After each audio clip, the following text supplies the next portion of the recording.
तो ध्यान दीजिए, फिजिक्स में आपको हम पढ़ाने जा रहे हैं। आज का एक चैप्टर है जिसमें हम लोग विद्युत धारा के बारे में पढ़ने जा रहे हैं। जब विद्युत धारा के बारे में जानकारी पाएंगे तो विद्युत धारा में कई सारी चीजें, आप में से जितने भी हैं सभी ने कभी न कभी जीवन में बिजलियां देखा होगा, देखे हैं? लाइट यानी कि विद्युत, इलेक्ट्रिसिटी आपके जीवन का एक महत्वपूर्ण हिस्सा है। बिना इसके आपका जीवन इतना आरामदायक नहीं हो सकता जितना आरामदायक आप इस समय जी रहे हैं, और वह आरामदायक जीवन केवल और केवल विद्युत धारा की सहायता से ही है। कहने का मतलब है कि विद्युत धारा ने आपके जीवन को आरामदायक बना दिया है। तो यह विद्युत कहां से आई है, किस तरीके से कार्य करती है, क्या क्रियाकलाप है, हमको सबसे पहले इसके बारे में जानकारी होनी चाहिए। बात क्लियर है? तो विद्युत धारा की जो शुरुआत का कार्यक्रम है वह शुरू होता है आवेश। आप जब 10th की किताबों में पढ़े होंगे, जैसे हमने आपको नोट्स में लिखवाया है, पहला हेडिंग ही शुरू किया होगा आवेश। होता क्या है कि जब आप लोग परमाणु के बारे में जानकारी प्राप्त किए तो परमाणु के अंदर एक ऋण आवेश था, एक धन आवेश था, एक को इलेक्ट्रॉन कहते थे, एक को प्रोटॉन कहते थे, और आपने वहां से आवेश के बारे में पहली बार सुना। वैज्ञानिकों ने सबसे पहले जब आवेश के बारे में बात की तो किसी भी वस्तु में इलेक्ट्रॉन के स्थानांतरण से ही आवेश पैदा होता है। अगर किसी वस्तु से इलेक्ट्रॉन जाएगा, किसी वस्तु में इलेक्ट्रॉन आएगा, तो इलेक्ट्रॉन के जाने, इलेक्ट्रॉन के आने से क्या पैदा होगा? वहां पर आवेश पैदा होगा। जाने से धनावेश, आने से ऋणावेश।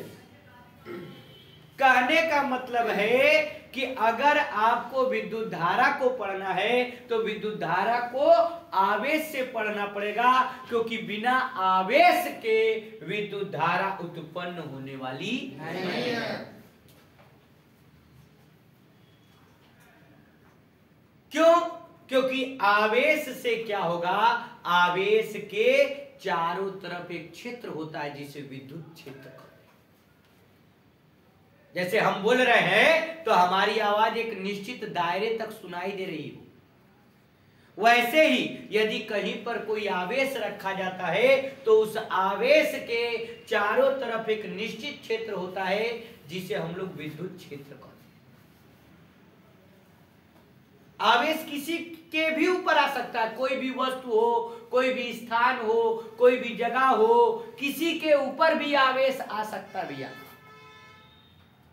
तो अगर अपने को आवेश के बारे में जानना है, आवेश के बारे में जानना है, तो आवेश के बारे में, आवेश को उत्पन्न करने का काम इलेक्ट्रॉन करता है। ध्यान दीजिए, विद्युत आवेश पर निर्भर करती है, आवेश इलेक्ट्रॉन पर निर्भर करता है। जुड़ा हुआ है सब एक दूसरे से। इलेक्ट्रॉन आएगा जाएगा, आवेश बनेगा, आवेश बनेगा तो विद्युत धारा बनेगी। मतलब आवेश का यदि आपको निर्माण करना है तो आपको इलेक्ट्रॉन पढ़ना है, और आवेश का निर्माण होगा तो धारा का निर्माण। अगर आप विद्युत धारा का परिभाषा सुनेंगे ना तो आवेश प्रवाह की दर को विद्युत धारा कहते हैं। मतलब विद्युत धारा की परिभाषा आवेश से शुरू होकर के जाती है, और आवेश इलेक्ट्रॉन पर निर्भर करता है। जेम्स फ्रैंकलिन ने बताया था आवेश के दो प्रकार, एक धन आवेश, एक ऋण आवेश। जब किसी चीज को, छोटे बच्चों को आप ऐसे रगड़ करके चिपकाते हो, कहते देखो भैया ये जादू है, जादू देखो कागज चिपक रहा है, आप कहते हो कि भैया यह क्या है, यह चिपक रहा है, जादू है, लेकिन एक्चुअल में होता क्या है, जब आपने रगड़ दिया तो आपने इलेक्ट्रॉन का स्थानांतरण किया और इस इलेक्ट्रॉन के स्थानांतरण से आवेश पैदा हुआ। ठंडी का दिन है, आपने स्वेटर उतारा तो स्वेटर से चटचट का आवाज भी आता, सुने हो कभी? Yes, sir. क्या होता है, आपके शरीर के जो रोए हैं, स्वेटर के जो रोए हैं, दोनों रगड़ खाते हैं और रगड़ खाने पर आवेश वहां पर पैदा होता है। जब आप इंटरमीडिएट में आएंगे तो आपको बताया जाएगा कि कोई पदार्थ जितना नुकीला होगा, आवेश को उत्पन्न करने की संभावना वहां पर उतनी ही ज्यादा होगी। अगर आपका पदार्थ नुकीला है तो वहां पर आवेश को उत्पन्न करने की संभावना सबसे ज्यादा है। अगर पदार्थ नुकीला नहीं है तो वहां पर आवेश को उत्पन्न करने की संभावना सबसे कम। कुछ बात समझ में आ रही है? आप कहे, आप दोनों हाथ रगड़ने लगे, कहे सर जी कहे थे रगड़ने से आवेश पैदा होगा, रगड़ रहे 1 घंटा से, अब ही ना आवेश पैदा हुई, कुछ ना हो। वह सतह नुकीली होनी चाहिए और इंटरमीडिएट में हम लोग उसको प्रूव भी करते हैं कि जितना नुकीला होगा उतना ज्यादा आवेश के उत्सर्जन की संभावना सर्वाधिक है।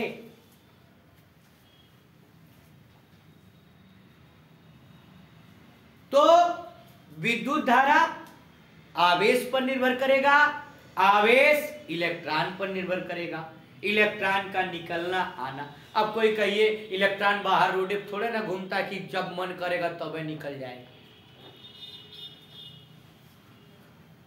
इलेक्ट्रॉन के निकलने का भी अपना एक संभावना होता है और उसको हम लोग कहते हैं वोल्टेज विभव।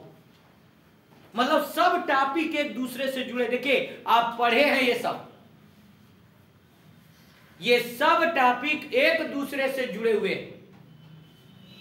कहीं पर किसी भी जगह पर इलेक्ट्रॉन अपने मनने से नहीं होगा कि आज हम निकलेंगे, चलो सब लोग, ऐसा नहीं है। शादी में नहीं जाएगा बहू के सब जन एक के साथ चल दिए कि आज हम निकलेंगे, ऐसा नहीं है। इलेक्ट्रॉन को निकलने के लिए वोल्टेज मतलब विभवांतर का अंतर होना चाहिए, तभी इलेक्ट्रॉन निकलेगा, वरना इलेक्ट्रॉन ऐसे नहीं निकलेगा कि आज भैया आज चलो सब जनी शादी है, चला जाए सब जनी निकला जाए। वहां पे वोल्टेज का गैप होना चाहिए। अगर घर के अंदर वोल्टेज का गैप नहीं है, दो तारों के बीच में वोल्टेज का गैप मतलब विद्युत विभव का अंतर नहीं है, तो धारा प्रवाहित नहीं होगी। धारा प्रवाहित तभी होगी जब वोल्टेज का अंतर होगा। अगर वोल्टेज का अंतर नहीं है तो धारा प्रवाहित नहीं होगी। तो ध्यान दीजिए, अगर हम आवेश के बारे में बात कर रहे हैं तो आवेश किसे कहते हैं? अगर किसी व्यक्ति ने आपसे पूछ लिया आवेश किसे कहते हैं, तो आप बताइए कि किसी वस्तु का वह आंतरिक गुण, किसी वस्तु का वह आंतरिक गुण जो विद्युत आकर्षण व प्रतिकर्षण बल के लिए उत्तरदायी होता है, उसी को आवेश कहते हैं। अगर दो पिंडों के बीच में आकर्षण और प्रतिकर्षण बल लग रहा है, यदि दो पिंडों के बीच में आकर्षण और प्रतिकर्षण बल लग रहा है, तो दो पिंडों के बीच में लगने वाला आकर्षण और प्रतिकर्षण बल केवल और केवल आवेश के कारण ही लग पाएगा, किसी अन्य चीज के कारण नहीं लगेगा। यहां पर दो पिंड का मतलब समझ रहे ना, वो वाला आकर्षण, ठीक। तो कहने का मतलब है यदि दो पिंड है, दो पिंडों के बीच में आकर्षण व प्रतिकर्षण, कौन सा आकर्षण? विद्युत आकर्षण व विद्युत प्रतिकर्षण, और रोडे वाला नहीं, ठीक। अगर दो पिंडों के बीच में आकर्षण और प्रतिकर्षण बल का अनुभव हो रहा है, विद्युत आकर्षण और प्रतिकर्षण बल का अनुभव हो रहा है, तो इसे हम लोग क्या कहेंगे? आवेश कहेंगे। और आवेश कैसे पैदा होगा? आवेश इलेक्ट्रॉन के स्थानांतरण से पैदा होगा। इलेक्ट्रॉन के स्थानांतरण से, जब दो पिंडों को रगड़ा जाएगा तब उनके बीच में इलेक्ट्रॉन का स्थानांतरण हो। और ये अभी याद रखना, जितना सतह नुकीली होगी उतना इलेक्ट्रॉन का स्थानांतरण तेज होगा।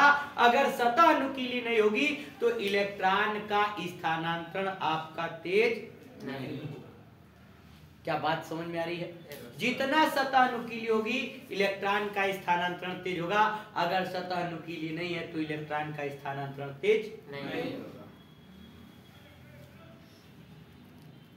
और जो पिंड, बार बार बताए, जो पिंड अगर A ने अपना इलेक्ट्रॉन दिया तो एक ऐसा आवेशित हो जाएगा धन आवेश। क्यों होगा?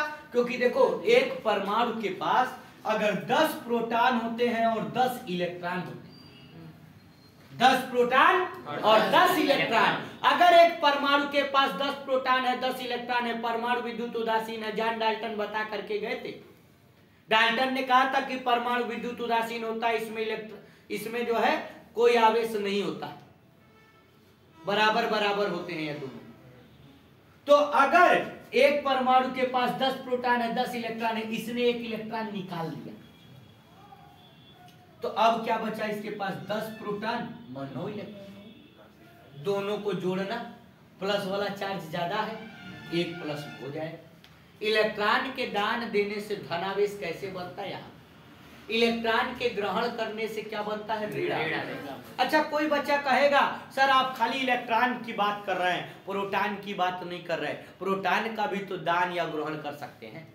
प्रोटॉन के साथ ऐसा नहीं हो सकता, क्योंकि प्रोटॉन पाया जाता है परमाणु के नाभिक के अंदर, इलेक्ट्रॉन कहाँ पाया जाता है? नाभिक के बाहर। नाभिक के बाहर की चीजों को आप आसानी से दे ले सकते हैं, नाभिक के अंदर की चीजों को आप आसानी से दे ले सकते नहीं हैं। तो इसीलिए आवेश किसके कारण पैदा होता है? इलेक्ट्रॉन के कारण। प्रोटॉन के कारण पैदा नहीं होगा, क्योंकि प्रोटॉन कहाँ पाया जाएगा? नाभिक के अंदर पाया जाएगा। तो हमने कहा कि आवेश के बारे में हम बात कर रहे हैं। आवेश किसे कहते हैं? वस्तु का वह आंतरिक गुण जो विद्युत आकर्षण व प्रतिकर्षण बल के लिए उत्तरदायी होता है, उसे आवेश कहते हैं। यह इलेक्ट्रॉन के स्थानांतरण के कारण पैदा होगा, प्रोटॉन के नहीं। जितना सतह नुकीला होगा उतना आवेश पैदा होने की संभावना ज्यादा होगी। और आवेश से ही एक हेडिंग आ जाती है, क्वांटीकरण। आवेश का क्वांटीकरण एक हेडिंग आ जाती है। अधिकतर लोग पूछते हैं कि आवेश का क्वांटीकरण किसे कहते हैं? ध्यान से सुनिएगा, अधिकतर लोग इस बात को पूछते हैं कि आवेश का क्वांटीकरण किसे कहते हैं? Quantization of charge. और इसको हम लोग 2 तरीकों से बताते हैं कि किसी वस्तु पर जितना आवेश होगा वह उसमें उपस्थित इलेक्ट्रॉन के मल्टीपल यानी गुणज के रूप में होता है। Q बराबर N। E क्या है? E एक इलेक्ट्रॉन पर आवेश होता है 1.6 × 10⁻⁻19 कूलम। आवेश का मात्रा क्या होता है?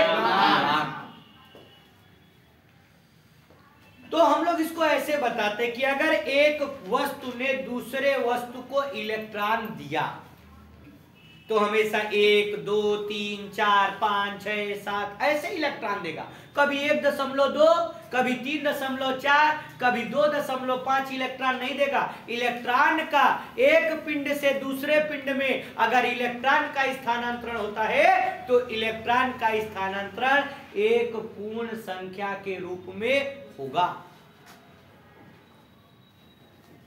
बात मेरी कुछ समझ में आ रही है? अगर एक पिंड से दूसरे पिंड में हम लोग इलेक्ट्रॉन का स्थानांतरण करते हैं तो उस इलेक्ट्रॉन का स्थानांतरण एक पूर्ण संख्या के रूप में होता है। यह आवेश का क्वांटीकरण का नियम है। इलेक्ट्रॉन का स्थानांतरण उसके एकांक आवेश के गुणज के रूप में होगा, Q बराबर mn। जैसे अभी मान लो हम लोगों का पास फुटकर नोट चलता है, 100 का, 50 का, 200 का, ठीक चल रहा है। अगर मान लो केवल दुनिया में 100 का नोट रहा ठीक, किसी को 70 रुपया काटने रहते, काट पाता? नहीं। 100 ही कटता। Yes. हर चीज 100, 200, 300, 400 ऐसे ही मिलता। कोई 70 रुपया 80 रुपया दे पाता? नहीं। अब इलेक्ट्रॉन वैसे नो इतना छोटा सा है, तो जब वो जाएगा तो पूरा का पूरा इलेक्ट्रॉन जाएगा, कहीं आधा, पौन, सवा, डेढ़, ऐसा इलेक्ट्रॉन तो नहीं ना जाएगा। 1 electron, 2 electron, 10 electron, 20 electron, 500 electron, 4000 electron. एक पिंड से दूसरे पिंड तक इलेक्ट्रॉन जाएगा तो एक संख्या के रूप में जाएगा, आधा, पौन, सवा तो जाएगा नहीं। उसी तरीके से जब एक पिंड से दूसरे पिंड में इलेक्ट्रॉन का स्थानांतरण होता है तो वह एक गुणज के रूप में होता है, Q बराबर N होता है, जहां पर N की वैल्यू 1, 2, 3, 4, 5, 6 से लगा करके अनंत तक होती है। और इसे हम लोग क्या कहते हैं भैया? इसे आवेश का क्वांटीकरण का नियम कहते हैं। क्या बात समझ में आ रही है? आ रही है? दो हेडिंग क्लियर हो गई। आवेश किसे कहते हैं आप बता दिए? किसी वस्तु का वह आंतरिक गुण जिसके कारण आकर्षण और प्रतिकर्षण बल लगता है उसे आवेश कहते हैं। इसका मात्रक कूलाम होता है। यह तब उत्पन्न होता है जब इलेक्ट्रॉन का स्थानांतरण व दान व ग्रहण। क्लियर है बात? इलेक्ट्रॉन से ही होता है, प्रोटॉन से नहीं होता। प्रोटॉन नाभिक के अंदर पाया जाता है। आवेश के चारों तरफ एक क्षेत्र होगा, आवेश के चारों तरफ एक क्षेत्र होगा जहां पर हम उसके बल का अनुभव करेंगे और उस क्षेत्र को क्या कहेंगे? उस क्षेत्र को विद्युत क्षेत्र। क्या कहेंगे? विद्युत क्षेत्र। और आवेश एक दूसरे पे बल लगाएगा। भाई अगर 2 प्लस आवेश है तो एक दूसरे को धक्का देंगे, अगर 2 माइनस आवेश है, अगर ये माइनस है, ये माइनस है, ये भी एक दूसरे को धक्का देंगे। लेकिन अगर एक प्लस है और एक माइनस है तो ये एक दूसरे को आकर्षित करेंगे। मतलब समान ध्रुव वाले आवेश एक दूसरे को प्रतिकर्षित करते हैं और असमान ध्रुव वाले आवेश एक दूसरे को आकर्षित करते हैं। क्या बात समझ में आ रही है? कहने का मतलब है कि समान ध्रुव वाले आवेश एक दूसरे को प्रतिकर्षित करते हैं और असमान ध्रुव वाले आवेश एक दूसरे को आकर्षित करते हैं। इसी को हम लोग क्या कर रहे हैं? जान रहे हैं, समझ रहे हैं। बात क्लियर हो गई? अच्छा, फिर इसके अलावा और देखिए, अगर आपको आवेश के बारे में समझ में आ रहा है और अन्य चीजें आ रही हैं तो अब आ जाता है कि सर विद्युत धारा किसे कहते हैं?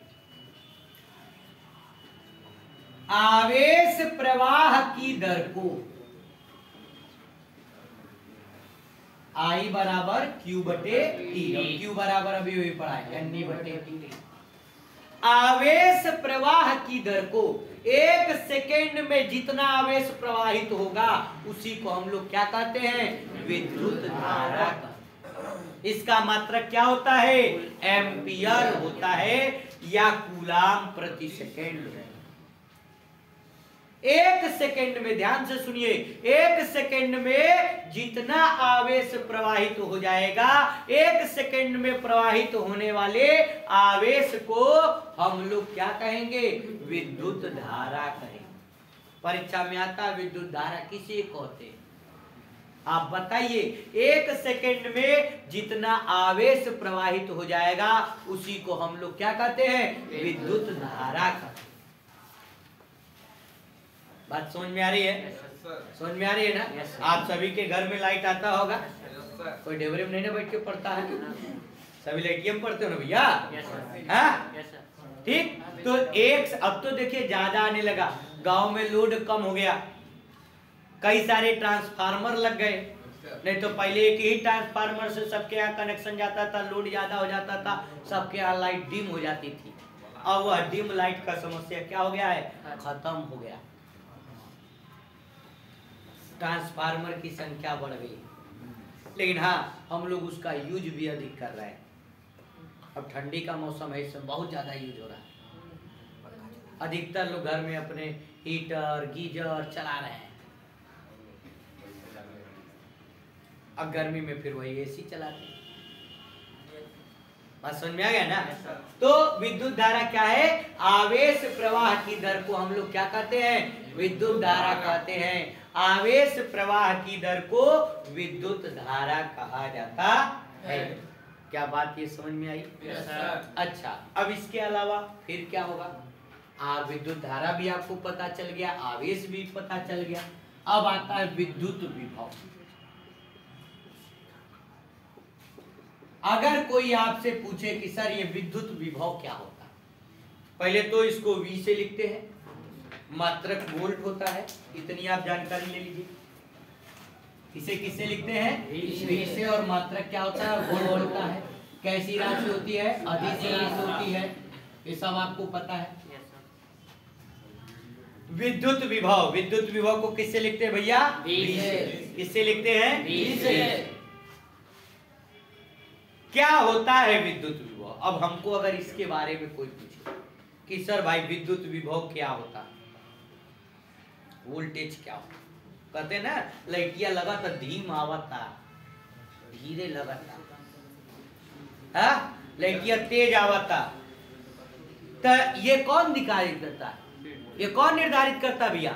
ये विद्युत विभव वोल्टेज निर्धारित करता है। तब वोल्टेज होता क्या है? अनंत से, ध्यान से सुनिए, अनंत से एकांक आवेश को, अनंत से एकांक आवेश को विद्युत क्षेत्र के किसी बिंदु में लाने पर किया गया कार्य। अनंत से एकांक आवेश को विद्युत क्षेत्र के किसी बिंदु तक लाने में किया गया कार्य। अनंत से एकांक आवेश को, अनंत से एकांक का मतलब यूनिट, ठीक? जैसे आपको क्या है, आपको आपके घर से यहां तक लाया गया है, अब उठा के मान लो लाया जाता, कितना मेहनत लग जाता। अब कोई भारी है, कोई हल्का, ठीक? वो भारी नहीं है, ठीक? कोई भारी है, कोई हल्का है। किसी हल्के को लाने में कम काम करना पड़ेगा, भारी को लाने में ज्यादा काम करना पड़ेगा। तो वैज्ञानिकों ने क्या किया, कहा ना हल्का लाएंगे ना भारी लाएंगे, एकांक लाएंगे। एकांक का मतलब होता है यूनिट, एक कूलाम, एक कूलाम, ये एकांक का मतलब एक कूलाम। किसी एकांक आवेश, जब आप बड़े क्लास में चले जाओगे तो वहां पर एकांक के साथ एक शब्द जुड़ जाएगा, एकांक को बिंदु। अनंत से किसी एकांक आवेश को विद्युत क्षेत्र के किसी बिंदु तक लाने में किया गया कार्य। अनंत से किसी एकांक आवेश को विद्युत क्षेत्र के किसी बिंदु तक लाने में किया गया कार्य, उस बिंदु का विद्युत विभव कहलाता है। आपको वहां से ला करके यहाँ इस क्लास में कहीं रख दिया गया, तो अगर आपको वहां से यहाँ पर ला करके रख दिया जाएगा तो ये इस बिंदु का विद्युत विभव कहलाता, क्लास का नहीं। आपको जिस जगह पर ला के रखा जाएगा उस जगह का विद्युत विभव कहलाएगा। अनंत से, ध्यान से सुनिए, अनंत से विद्युत क्षेत्र के किसी बिंदु तक आवेश को लाने पर किया गया कार्य उसका विद्युत विभव कहलाता है। जब अनंत से कोई आवेश विद्युत क्षेत्र के किसी बिंदु तक लाते हैं तो यह उस बिंदु का विद्युत विभव कहलाता है। और इसी से मिलता हुआ होता है विभवांतर।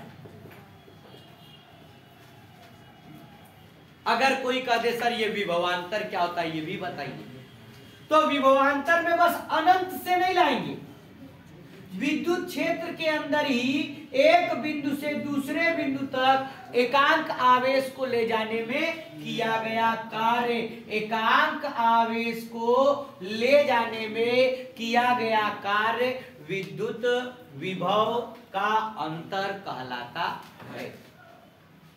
कुछ लोग सीधे सीधे लिख देते हैं कि दो बिंदुओं के विद्युत विभव का अंतर ही विभवांतर होता है। ऐसे ऐसे भी आप लिख सकते हैं, लेकिन नंबर मिलेगा पूरा इसकी कोई संभावना नहीं है। विद्युत विभव क्या होता है? एक अनंत से एकांक आवेश को लाने में किया गया कार्य। आप लोगों को आपके घर से, मान लो अनंत है वो, तो आपके घर से यहां तक लेकर के आए, इसमें जो कार्य हुआ वह विद्युत विभव। और आपको इसी क्लास के अंदर यहां से वहां घुमाए, उस सीट पर, उस सीट से किसी और सीट पर घुमाए, तो यह उन दोनों बिंदुओं के बीच का क्या कहलाएगा? विभवांतर कहलाएगा। तो अगर किसी को जानना है विद्युत विभव और विभवांतर के बारे में, तो आपको समझ में आना चाहिए कि अनंत से जब किसी आवेश को लाया जाता है, अनंत से जब किसी आवेश को लाया जाता है, तो अनंत से किसी आवेश को विद्युत क्षेत्र के किसी बिंदु तक लाने में किया गया कार्य विद्युत विभव कहलाता है। सूत्र V = W/Q0। Q0 क्या है? एकांक आवेश। ठीक, एकांक बिंदु आवेश को हम लोग किसे लिखते हैं? Q0। तो अनंत से किसी आवेश को लाने में किया गया कार्य विद्युत विभव कहलाता है। क्लियर है? और विद्युत क्षेत्र के अंदर ही एक बिंदु से दूसरे बिंदु तक आवेश को अगर हम लाते ले जाते हैं तो उसे क्या कहते हैं? उन दोनों बिंदुओं के बीच का विभवांतर। क्या कहते हैं? उन दोनों बिंदुओं के बीच का विभवांतर। क्या बात समझ में आ रही है सभी को? फिर इसके बाद एक और हेडिंग आती है, सब आप पढ़े हुए हो, रिवीजन में आपको बस देखना ही है। अगर कोई पूछे प्रतिरोध किसे कहते हैं?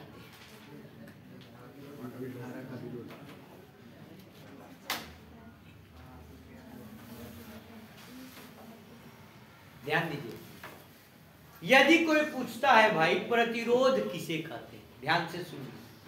अगर आपके पेपर में प्रश्न आ गया या आपसे किसी ने पूछ भी लिया कि प्रतिरोध किसे कहते हैं, तो आपको बताना पड़ेगा किसी चालक तार का वह गुण, किसी चालक तार का वह गुण जो चालक तार में धारा के प्रवाह का विरोध करता। जैसे रोड पर जब आप चलते होंगे तो आपको भीड़ वगैरह मिलता हो, आपको ब्रेक लगाना पड़ता होगा, ब्रेकर मिलते होंगे, स्पीड धीमा करना पड़ता होगा, तो यह सारी चीजें मिला करके आपकी स्पीड को घटा रही है। अगर ऐसा रोड हो जाए आप बैठे बस सर्र से पहुंच गए, अगर ऐसा चीज हो जाए कि आप एक जगह पर बैठे और अपने आप पहुंच गए, तो कितना अच्छा हो।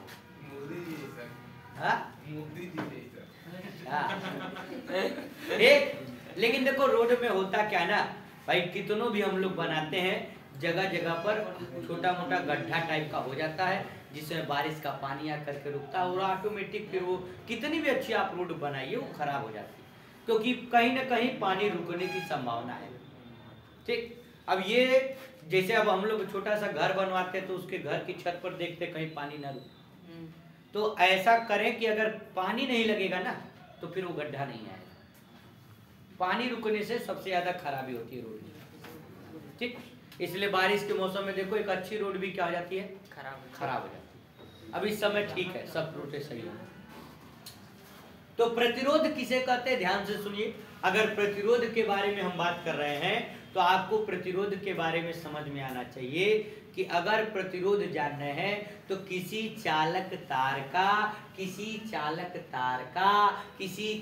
तार का वह आंतरिक गुण जो धारा के प्रवाह का विरोध, क्योंकि हमने बताया था कि आवेश प्रवाह की दर को विद्युत धारा का आवेश, भाई ये एक परमाणु है, ठीक, ये उसके आगे वाला परमाणु है, ये परमाणु इससे टकरा करके आवेश देगा, ये उसके आगे वाले से टकरा करके आवेश देगा, ऐसे ऐसे लगातार आवेश क्या हो जाता है? टक्कर से चलता रहता है। और चालक के अंदर कोई ना कोई ऐसा गुण होता है,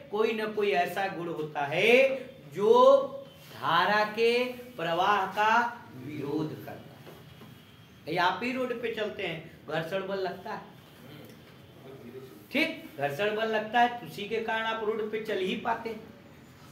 नहीं तो क्या होता है, मिट्टी वगैरह पे चले तो स्लिप कर जाते, क्यों? क्योंकि वहां घर्षण बल कम हो जाता है। होता है ना ऐसा? भाई घर्षण बल होना ही चाहिए, बिना घर्षण बल करके आप चल नहीं पाएंगे। तो होता क्या है, प्रतिरोध, अगर कोई पूछे प्रतिरोध किसे कहते हैं तो आपको बताना पड़ेगा कि किसी चालक तार का वह आंतरिक गुण जो धारा के प्रवाह का विरोध करता है, उसे प्रतिरोध कहते हैं। बात समझ में आ गई? इसे आर से लिखते हैं और इसका मात्रक ओम होता है, चिन्ह कुछ इस तरीके का।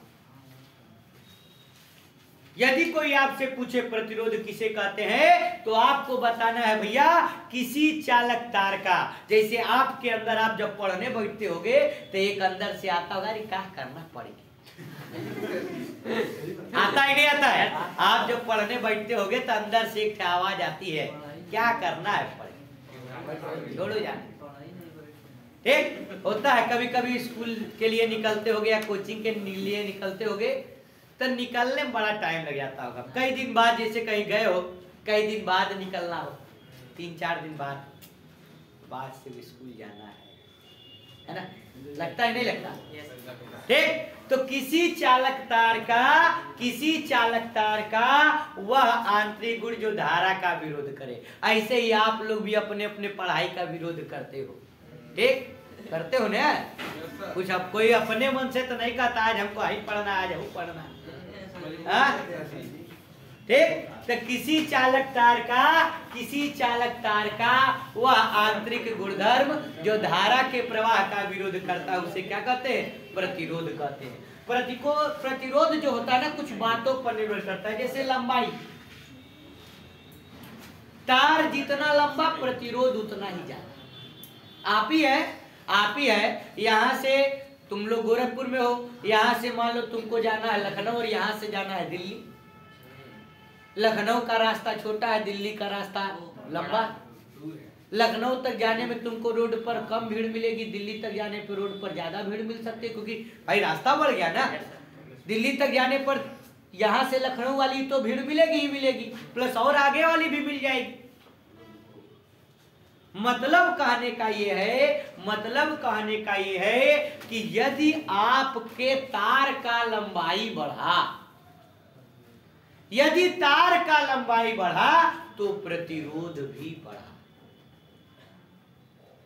बात समझ में आ रही है? तार का लंबा, अब ये नहीं कोई कहे सर जी 2 लेन और 6 लेन, वो अलग चीज है। सब 1 लेन की सड़क हो, बात समझा गई? वो अभी आगे बताएंगे कि अगर एरिया सर कम हो गया, पतली सड़क हो गई, तब भी भीड़ जाता।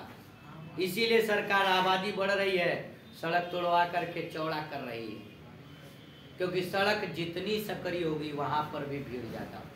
क्योंकि देखो ये कोई भी तार का ये आगे का हिस्सा होता है, इसे हम लोग कहते हैं अनुप्रस्थ काट का क्षेत्रफल, एरिया ऑफ क्रॉस सेक्शन। ये जो एरिया होता है जिसे मार्कर है ना, ये जो एरिया इसे कहते हैं अनुप्रस्थ काट का क्षेत्रफल। ये अगर एरिया बड़ा होगा तो प्रतिरोध कम होगा, ये एरिया छोटा होगा प्रतिरोध ज्यादा। कभी केबल तार देखो कितना मोटा मोटा तार होता है, जितना मोटा तार उतना उसका प्रतिरोध कम, तो धारा अधिक से अधिक मात्रा में प्रवाहित होगी। और वो अधिक से अधिक धारा, तब फिर आप सोचो सर पूरे घर में ही वही तार लगा दे, अरे तो उसका आंतरिक प्रतिरोध अलग होता है। तो कहने का मतलब है कि अगर लंबाई ज्यादा है तब भी प्रतिरोध ज्यादा है। यदि एरिया ऑफ क्रॉस सेक्शन अनुप्रस्थ काट का क्षेत्रफल ज्यादा है तो प्रतिरोध कम, उल्टा होता। भैया तुम 6 लेन पे जा रहे हो, भीड़ लगती नहीं, कितना बढ़िया जा रहे हो, चौड़ी है वो। और यही तुम घंटाघर जा रहे हो, देख रहे हो कितना पतला रोड है, 4 साइकिल चलाता वहां जाम लग जाता होता है। अब आज यहाँ पर 4 गाड़ी चला जाता वो जाम नहीं लगता है, दिन भर ट्रक चलता है। इसीलिए सरकार बाहर बाईपास बना देती है, न शहर के अंदर की पतली गलियों में गाड़ी जाएगी न जाम लगेगा। होता है कि नहीं होता है? तो एरिया जितना ज्यादा होगा प्रतिरोध उतना कम। और एक फैक्टर और है, ताप जितना ज्यादा होगा प्रतिरोध उतना ज्यादा। तीसरा ताप, जैसे गर्मी के दिनों में देखना अधिकतर पंखा उनका फूक जाता भैया, हाँ जल जाता है। क्यों? ठंडियों का नहीं जल रहा, ठंडी में चलवा नहीं करता है, ये भी बात है। देख ठंडी में क्या होता है कि ठंडी में जब भी हम उस तार का प्रयोग करते हैं तो ताप भी आसपास के वातावरण का कम होता है, जिससे ऊष्मा कम होती है। ऊष्मा कम होती है तो आसानी से आपका चलता रहता है। और गर्मी में क्या होगा, अधिकतर फाल्ट तुमको गर्मी में मिल जाएगा। क्यों मिल जाएगा? क्योंकि गर्मी में ऊष्मा इतनी ज्यादा होती है, ऊपर से प्रतिरोध भी ऊष्मा पैदा करता है, और ऊष्मा के कारण प्रतिरोध क्या हो जाता है, बढ़ जाता है। यानी कि ताप बढ़ाने पर भी प्रतिरोध बढ़ता है। और चौथा है मटेरियल। जिस मटेरियल में, अब कोई कहे आज हम लकड़ी में धारा प्रवाहित करेंगे, अरे लकड़ी क्या है, लकड़ी क्या है, कुचालक है, ओमे कहाँ से धारा प्रवाहित करेंगे। अगर आप लोहे में करते तो बात समझ में आती, चांदी में करते तो बात समझ में आती, लकड़ी के अंदर करके क्या करेंगे। यानी कि प्रतिरोध 4 चीजों पर डिपेंड करेगा। एक, पदार्थ की प्रकृति, जिससे अभी आगे पढ़ाएंगे, जिससे प्रतिरोधकता निकलेगी। दूसरी, लंबाई। तीसरा, अनुप्रस्थ काट का क्षेत्रफल। और चौथा, ताप। क्या बात समझ में आ रही है? Yes sir. बात समझ में आ रही है? Yes sir. ठीक। तो इन सबको और एक हो जाएगा रो का मतलब क्या होता है, प्रतिरोधकता। ये हर एक पदार्थ का अपना अलग होता है, चांदी का अलग, लोहे का अलग, सोने का अलग। रो का मतलब क्या होता है, प्रतिरोधकता। तो पदार्थ का प्रतिरोध 4 बातों पर निर्भर करेगा। एक मटेरियल पर, मटेरियल का गुण जिसको प्रतिरोधकता कहते हैं। एक आपका ताप, एक आपका अनुप्रस्थ काट का क्षेत्रफल, और एक आपकी लंबाई। बात क्लियर है? Yes sir. खत्म। आज के लिए बस।